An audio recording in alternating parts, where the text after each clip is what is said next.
very first series of the very first game for the Carolina Panthers. They were on defense, and it was a long touchdown from Derrick Carr to Rashid Shaheed. And if any of you mumbled under your breath, can't get worse than this, joke's on you. Because Bryce Young on the very first play of their first offensive possession threw an interception. Yeah. Listen, let's talk Bryce Young, okay? Now, let me be clear. This game, a lot going wrong with it. Bryce Young was not the only problem, but you do kind of have to start at the tip of the spear, the head of the snake, your quarterback. Bryce Young has a lot of reasons for why his career hasn't gone the way that he and many thought it would be when he hit the NFL. Obviously, everybody now, if you ask them, 100% knew that Bryce Young was not going to be great well before the draft. Everybody knew that C.J. Stroud should have been taken over Bryce Young. If you ask them now, if you asked them then, not nearly as unanimous, okay? And at worst, you had Bryce as like the second best player in the draft. So nobody was expecting these kinds of struggles. There are a boatload of reasons why. Obviously, ownership. Obviously, coaching. Obviously, supporting staff. Yesterday, I think more than any other game Bryce Young has played, has showed that he also has to take care of himself. And I'm not saying like protect himself. I'm saying there are certain things a quarterback has to do to make it look like you're a good quarterback in a bad offense, rather than just along with the rest of everybody. The first pass, the interception, right, started the season off rough.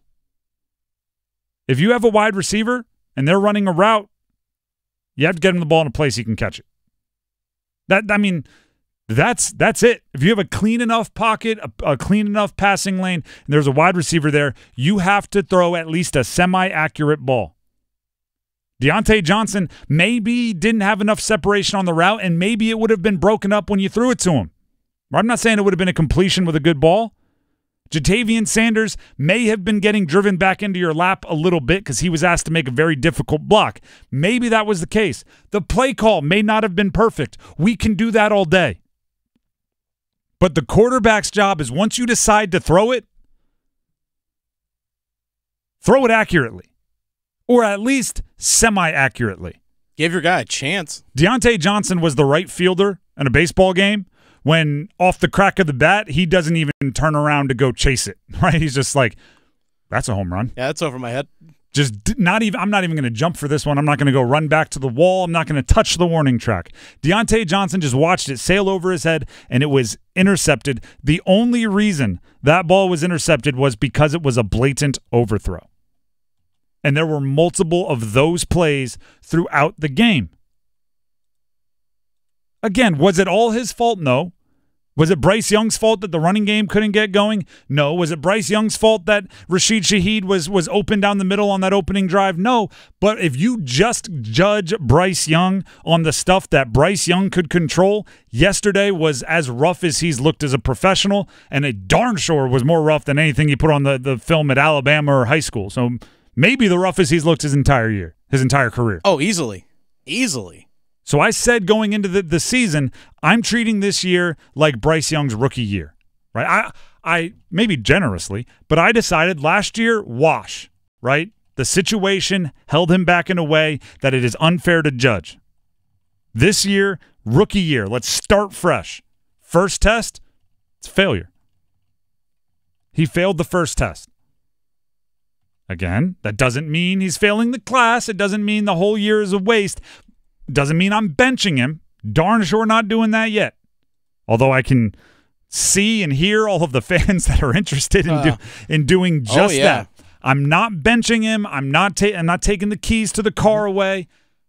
I am, however, acknowledging what he did independently of everything around him in that game was not good enough to be an NFL starting quarterback. Cody in our YouTube live chat asks, if Bryce Young doesn't show progress, at what point do you cut? At what point do the Panthers cut their losses on the investment in him and move the team forward with Andy Dalton?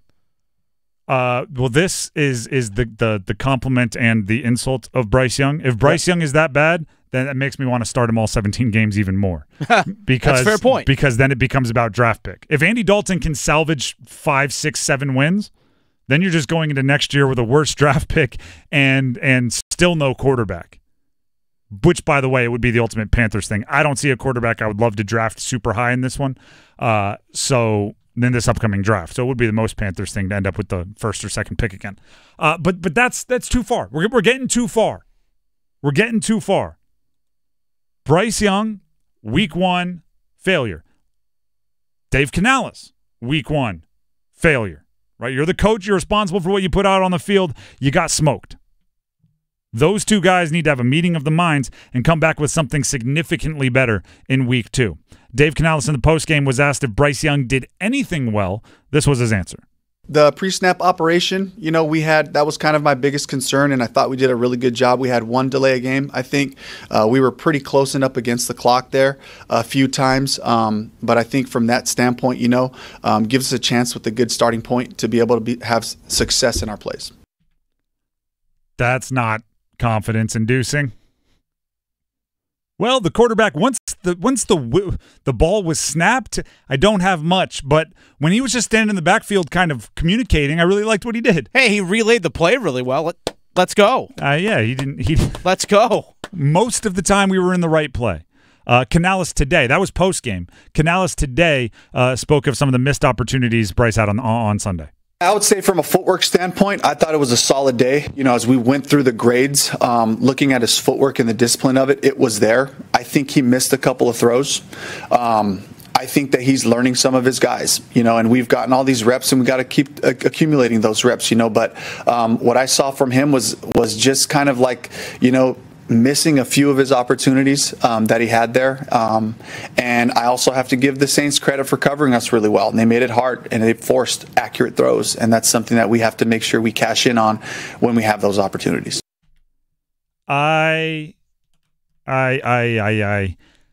He's learning his guys.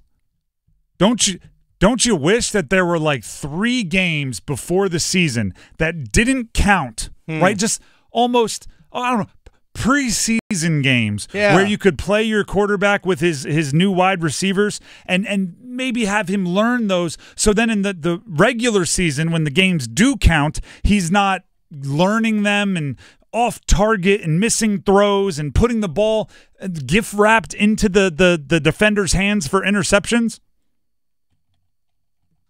That's a tough one for Dave Canales to vocalize. Well, he's still getting to know his guys.